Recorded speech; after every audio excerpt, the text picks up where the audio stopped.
In this episode of Film Stock Reviews, I'm reviewing episode 3 of The Offer, titled Fade In. Now, we all know that this movie got made, but what went into the blood, sweat, and tears to get this movie made?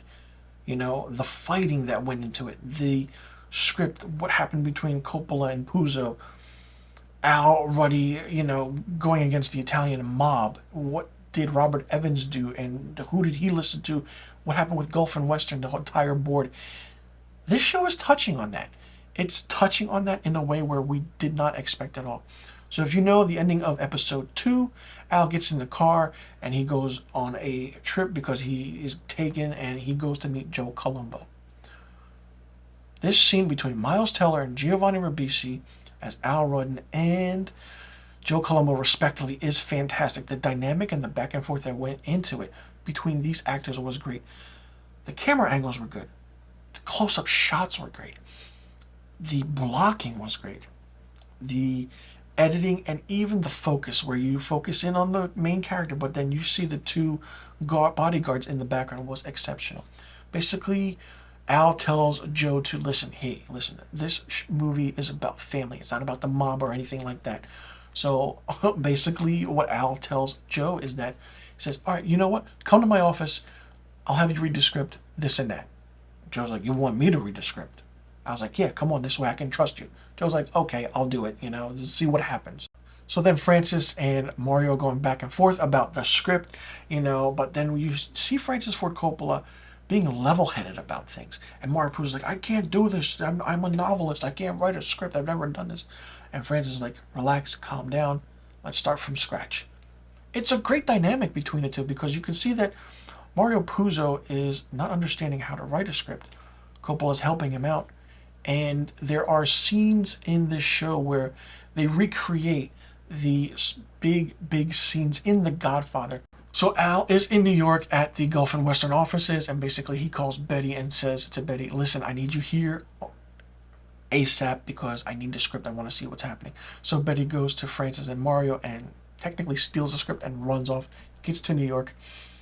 And the first, act is done and the ending, but there's no act 2. So somehow, some way, Al finagles it where he puts different things in to make it look like a full script. We see that Joe Colombo comes into the Gulf and Western offices, and Betty tries to sway away the head of Gulf and Western so that Al can actually talk to Joe. So they go into the room, and Al gives Joe the script, and Joe's like, okay, let's read it. He gives it to one guy. His bodyguard's like, oh, I can't read. He gives the other guy, I don't got my glasses. He's like, all right, give me the fucking script. Let me just read it and see what happens. So, funny scene, we see Giovanni Ribisi's character as Joe Colombo trying to get ready, and enjoy it, put his glasses on, and he's like, well, what's this? What is this? He turns the script to Al. He's like, what does fade in mean? So, and Al actually explains what the concept on the script of what fade in is. Screen is black, and we come into this scene with, a slow pan or a slow transition in, and we see what's happening. And Joe's like, oh, okay. And then it goes on. And then Joe doesn't read the script at all. So Al's like, what do you want me to do? What do you want me to do? And Joe's like, if you take the word mafia out, I'll let you make this movie.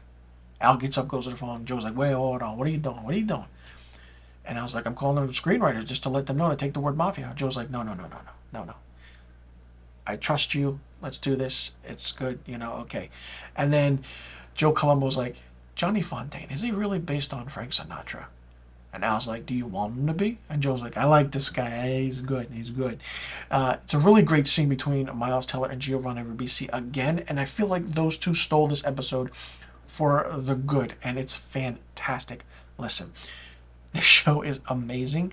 And we see in another scene where Francis Ford Coppola meets with Al Pacino. I am not a fan of who the actor they picked to play Al Pacino is. I feel like there's too much into it. Not much of a real authenticity to the character, but it's different and it's well done. So it drives the show along, I want to say. Basically, Al gets back to the office. Francois is there. Betty's there. Robert Evans comes in.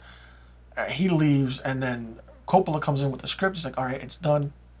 And all Coppola tells Al it's only for your eyes only. Al runs to Robert, and in a show of a different switch, Robert Evans actually shows his power and says to Al, listen, if your woman ever gives a bad idea again, I'm scratching this movie and that's it.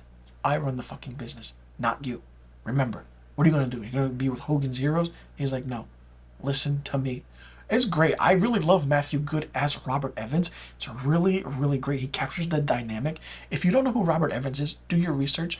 Watch interviews of how he sounds and how Matthew Good picks up on the accent. And just look at the filmography that Robert Evans has. It's really immaculate and interesting about the movies that he worked on at Paramount, and it's fantastic. So basically what happens is that Al gets the script, he goes home, he reads it, and, Francois getting annoying in a way because she wants to know what's happening all the time. And Betty's like, listen, do you know what's going on? I don't think this is right. Al's like, you know what? I don't know what to do. Whatever. So Al reads the script and Francois comes out and says, listen, can I read the script? Al's like, when I'm finished. And Francois was like, oh, I should have made another copy. So as Al finishes the script, we hear a car coming around and we see Robert Evans walking up to the door. He's like, 170 fucking pages? He's like, no, I'm canceling it. That's it. That's too long of a movie. Al goes back to Coppola and says to Coppola, listen, we got to cut some things out, but what's going to happen, this and that. The interesting thing is, as this episode's coming to an end, we're introduced to Joe Gallo. Listen, I'm just doing reviews for these episodes, and it'll be episodically up until the season finale of episode 10 of The Offer. You want to do your research about who these people are, who Joe Gallo is, who Joe Colombo is, who are these Italian mobsters. Go ahead, you do that, because I'm not going to give you that information. Just read up on it. It's really, really interesting about who you find out who Joe Gallo is, what he's doing with the Colombo crime family, why he's in Harlem, and it's just interesting. The dynamic of the mafia aspect is there. Like I said, you have 3 stories going on at one time. They're not juggling and everything because each character is getting a certain amount of screen time that is so, so perfect. Robert Evans' character is getting a good amount of screen time. Al Ruddy's getting an amount of screen time. Coppola's getting a great amount of screen time. It's just quick, inserts of certain things. There are some scenes that are just action scenes that you could just edit out and not work with it and just go on to the next scene. I feel like could save about 5 to 10 minutes of an episode. But it's really, really interesting how the filmmaker aspect of the director side is and how the writer side is. The executive side of it, funding it, and then the crime part of it. I said that in one of my previous reviews on these episodes with a 3-episode premiere that happened. Now, listen, I'm curious to see where this goes up until the end of this show. We know the movie gets made. We know what happens. It became the greatest movie of all time. Some might debate that. But listen, with the script, with the acting, with what was done with Coppola and what went into making this movie, this is a show to watch. If you love behind the scenes, if you love that backlot feeling of what movies are and what goes into the producing things, check this out because you're going to absolutely love it. Let me know in the comment section below what you thought about episode 3 of The Offer, titled Fade In. Did you like it? Did you not like it? What did you think of it? Where do you see this going? I mean, even though the movie got made and it's the 50th anniversary now in 2022 because the movie originally was released in 1972, do you see certain things happening to certain characters or actors, and what do you think is going to be made up for the show, and what do you think is actually going to be kept in?